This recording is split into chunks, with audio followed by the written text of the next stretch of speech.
2011 में 5 करोड़ हैंडसेट्स बनाने के बावजूद 2016 में ब्लैकबेरी कंपनी ने खुद मोबाइल फोन्स बनाना बंद कर दिया था।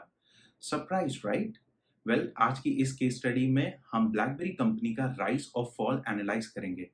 Hi everyone, my name is Saurabh Mishra. I am the CEO of EOSys private limited. Let's get started. इस केस स्टडी को बेटर समझने के लिए मैंने इसे 5 सेक्शंस में डिवाइड किया है। हम स्टार्ट करते हैं फर्स्ट सेक्शन से, टाइमलाइन। ब्लैकबेरी कंपनी 1984 में इन दो कैनेडियंस ने शुरू की थी और इस कंपनी का जो नाम था वो था रिसर्च इन मोशन। अपने अर्ली डेज में ब्लैकबेरी ने वायरलेस कम्युनिकेशन टेक्नोलॉजी में एक्सटेंसिवली वर्क किया। 1996 में इन्होंने two way messaging pager launch किया जिसे काफ़ी अच्छा सक्सेस मिला। 1997 में ये कंपनी पब्लिक होती है और टोरंटो स्टॉक एक्सचेंज में लिस्ट होती है। 2002 में ब्लैकबेरी अपना फर्स्ट मोबाइल फोन लॉन्च करती है। 2006 में ब्लैकबेरी अपने स्मार्टफोन्स में ट्रैक बॉल इंट्रोड्यूस करती है। ट्रैक बॉल के कारण अगर आपको स्क्रीन स्क्रॉल करनी है तो आपको कीबोर्ड की जगह ट्रैक बॉल यूज कर सकते हैं। And I must say that feature was really amazing. 2007 में अगर रेवेन्यूज की बात करूं तो इनका रेवेन्यू था $3 बिलियन का, जबकि नेट इनकम थी $631 million. At this point of time, they are flooded with government contracts as well as corporations contract. At the peak of their success, US के स्मार्टफोन सेगमेंट में इनका मार्केट शेयर था 50% का, whereas global smartphone market में इनका share था लगभग 20% का। Let's move on to the next section.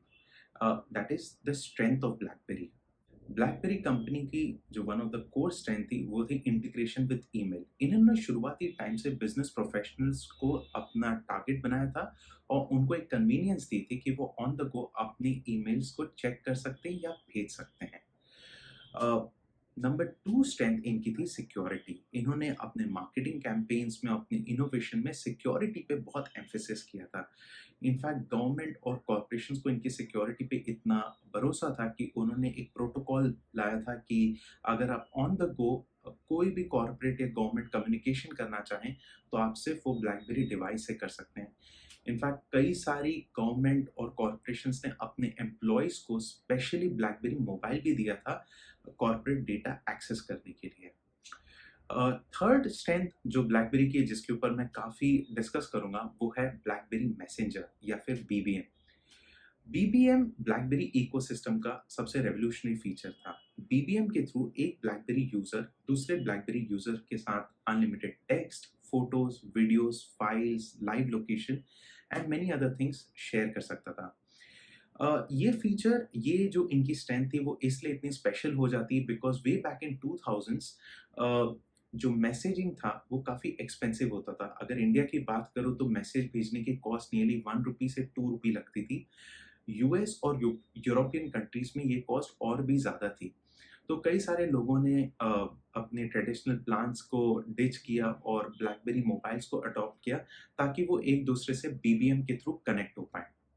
In fact corporate professionals में तो ये इतना पॉपुलर था कि they used to often ask each other कि can you share your BBM pin so that I can add you there, and it was kind of an big exclusive private club.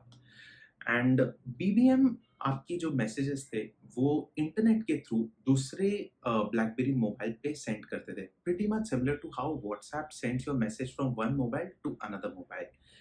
अगर numbers की बात की जाए तो 2010 में BBM के लगभग 4.3 करोड़ यूजर्स थे।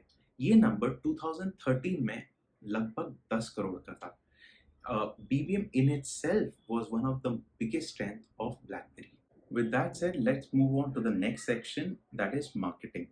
BlackBerry कंपनी की एक मार्केटिंग स्ट्रैटेजी जो पर्सनली मुझे बहुत अच्छी लगी थी कि उनके सेल्स पीपल इनिशियल डेज में कई सारे एग्जीबिशंस और कॉन्फ्रेंसेस अटेंड करते थे एंड वो देखते थे कि कौन से ऐसे इंडिविजुअल्स हैं जो अपने लैपटॉप में एंगेज्ड हैं और ये उन लोगों को अप्रोच करते थे और उन्हें ब्लैकबेरी मोबाइल के बारे में बताते थे और 1 मंथ के लिए फ्री यूज करने के लिए देते थे।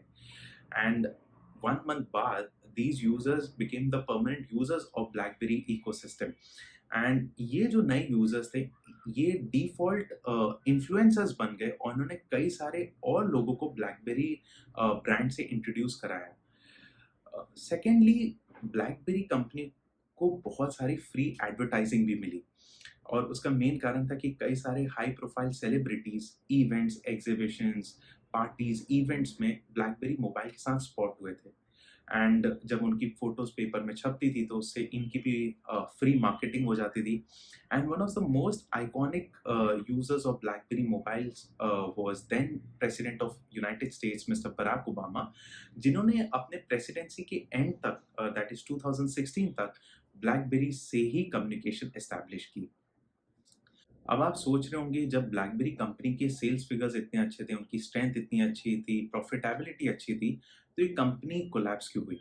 वेल, इसी को समझने के लिए मैं आपको सेक्शन 4 की तरफ ले चलता हूँ, that is the fall of blackberry. Now, the first reason for the fall of BlackBerry was the launch of iPhone.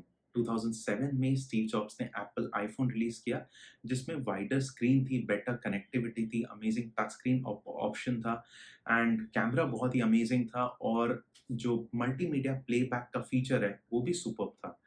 सो अगर स्क्रीन साइज़ की बात करूँ तो एप्पल आईफ़ोन की स्क्रीन साइज़ लगभग डबल थी as compared to BlackBerry screen size. No doubt Apple के iPhones were costlier than the BlackBerry phones, they still are, but over the course of time उन्होंने BlackBerry को beat किया sales में। The second reason was the increasing popularity of Android operating system. Google ने अपना Android operating system open source कर रखा था, यानी कि अब मोबाइल डिवाइस मैन्युफैक्चरर्स को ऑपरेटिंग सिस्टम जो सॉफ्टवेयर है वो बनाने की ज़रूरत नहीं पड़ेगी, उन्हें सिर्फ फोकस करना है हार्डवेयर पे, and they can very easily use the Android operating system and release a new mobile device. इसके कारण मार्केट में कई सारे नए प्लेयर्स आ गए, जिन्होंने wider screen, touch screen capability वाले मोबाइल फ़ोन सस्ते दामों में लॉन्च किए। The third reason for the fall of BlackBerry was their management's decision. Keyboard is the right way to interact with a mobile device. उन्होंने उनको ये लगा कि touch screen is not the right way to engage with a mobile device, and इसलिए उन्होंने touch screen वाले mobiles बहुत late निकाले, जब तक एंड्रॉयड और आईफोन ने ऑलरेडी मार्केट काफ़ी कैप्चर कर चुके थे। The next reason, which could be the reason for the collapse of BlackBerry, is कि BlackBerry ने बहुत एम्फेसिस किया कॉर्पोरेट कस्टमर, बिजनेस प्रोफेशनल्स पे, एंड उन्होंने फोकस भी किए वही फीचर्स में, ईमेल कनेक्टिविटी, सिक्योरिटी। उन्होंने जो पर्सनल एंटरटेनमेंट वाले फीचर्स थे उनको एक तरीके से इग्नोर किया। मेरा मतलब है जैसे कैमरास हो गए, वीडियो प्लेबैक के फीचर्स हो गए, गेम्स हो गए, अ, इनको उन्होंने इग्नोर किया। और उससे ये हुआ कि जो नए प्लेयर्स थे उन्होंने अपने मोबाइल्स में इन पे काफ़ी एम्फेसिस किया, एंड जो नई कंपनीज़ थी including Apple, iPhone and lot of Android companies, they realise जैसे-जैसे इंटरनेट और फैलेगा, लोग अपने मोबाइल फ़ोन को सिर्फ़ कॉलिंग के पर्पज़ के अलावा दूसरी एक्टिविटीज़ के लिए भी यूज़ करेंगे, and blackberry missed on this part.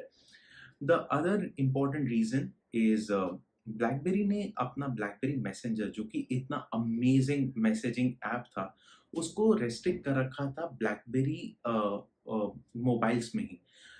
अगर वो चाहते तो इनिशियल डेज़ में ही एंड्रॉयड और आईफ़ोन में अपने बीबीएम को लॉन्च करते और कस्टमर्स को कैप्चर करते।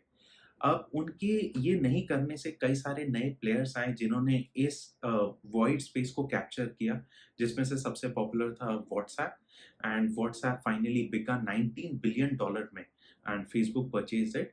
नाउ इमेजिन अगर ब्लैकबेरी खुद अपना बीबीएम, जो कि बहुत ही मैच्योर्ड चैटिंग ऐप था, उसे शुरुआती दिनों से ही लॉन्च करता एंड्रॉयड और आईओएस में तो। The other reason was blackberry ने फ़ोकस किया फर्स्ट पार्टी ऐप डेवलपमेंट, यानी कि अगर आपको ब्लैकबेरी मोबाइल्स में कोई भी ऐप लॉन्च करना है, सो आपको सिर्फ़ ब्लैकबेरी के ही डेवलपर्स से कनेक्ट करना होगा, मतलब कंपनी के ही अप्रोच करके ऐप बनवा के रिलीज़ करना होगा। नाउ इसके कारण जो ऐप बनाने की कॉस्ट थी और जो डिले था, वो काफ़ी ज़्यादा था। Whereas on the other side Apple ने और गूगल ने अपने इकोसिस्टम को काफ़ी डेमोक्रेटाइज़ किया था। सो अब कोई भी ऐप डेवलपर अपना ऐप बना के उनके ऐप स्टोर्स में लॉन्च कर सकता था। इससे यूज़र्स को काफ़ी कन्वीनिएंट हुआ नए-नए ऑप्शंस एक्सप्लोर करने के लिए, नए-नए ऐप्स एक्सप्लोर करने के लिए, और खुद ऐप डेवलपर्स को बहुत ईज़िली वाइडर ऑडियंस को रीच करने की अपॉर्च्युनिटी मिली। द लास्ट थिंग कि जैसे-जैसे समय आगे बढ़ा, गवर्नमेंट और कॉर्पोरेशन जिन्होंने एक प्रोटोकॉल बनाया था कि आप ब्लैकबेरी डिवाइस ही यूज़ कर सकते हो फॉर कॉर्पोरेट कम्युनिकेशन, उन्होंने कॉस्ट कट करने के लिए और अपनी कंपनीज़ के यूज़र्स को कहा कि ब्रिंग योर ओन डिवाइस। सो इससे ये हो गया कि अब आप अपने एंड्रॉयड मोबाइल में या फिर एप्पल आईफ़ोन में कंपनी का ईमेल अकाउंट रजिस्टर कर सकते हो और अपनी ईमेल्स कर सकते हो। इससे उनकी जो सेल्स थी, कॉर्पोरेट सेल्स थी, उसको बहुत बड़ा धक्का मिला। इसी के साथ हम मूव करते हैं हमारे केस स्टडी के लास्ट सेक्शन की तरफ, जो है कंक्लूजन। ब्लैकबेरी कंपनी ने इस वक्त मोबाइल फ़ोन्स बनाना बंद कर रखा है और उन्होंने अपना लाइसेंस दिया है दूसरी कंपनीज़ को मोबाइल फ़ोन रिलीज़ करने के लिए। ये लाइसेंस इस वक्त टीसीएल और ऑनवर्ड मोबिलिटी करके 2 कंपनीज़ हैं, उनके पास है। इस केस स्टडी से जो की टेक अवे था वो ये था कि डिजिटल ट्रांसफॉर्मेशन कितना एसेंशियल होता है। आप लेटेस्ट टेक्नोलॉजी और ट्रेंड्स को अडैप्ट करें, ये कितना एसेंशियल होता है। ब्लैकबेरी कंपनी जो कि इतनी फेमस कंपनी थी, इतना अमेजिंग कॉम्पिटिटिव मोड था, इतनी वैल्यूएबल कंपनी थी, उसे कोलैप्स होने के लिए सिर्फ 5 से 6 साल का वक़्त लगा। सो आपका भी बिज़नेस जो भी हो, ट्राई कीजिए one step at a time. आप उसमें क्या टेक्नोलॉजी से रिलेटेड चीज़ इंट्रोड्यूस कर पाएँ या जो भी लेटेस्ट ट्रेंड चल रहा है उसको कैसे एम्ब्रेस कर पाएँ। अगर आपको ऐसी और केस स्टडीज़ देखनी है तो हमारे इस चैनल को सब्सक्राइब कीजिए और अगर आपको ये केस स्टडी पसंद आई है तो आप अपने फैमिली और फ्रेंड्स के साथ भी इसे शेयर कीजिए। Thank you so much guys for your valuable time. See you soon.